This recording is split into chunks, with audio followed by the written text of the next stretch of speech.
Thought for the day.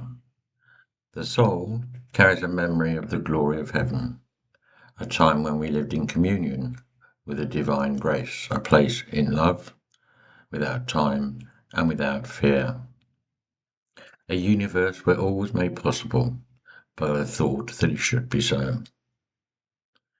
We carry these dreams of the infinite in our earthly time, whispers of memory in the chaos of life that creates a longing for love, beauty, and peace.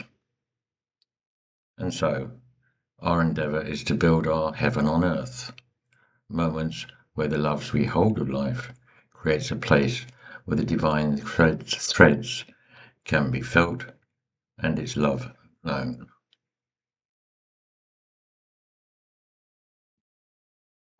If you want more, my book, Heart and Soul.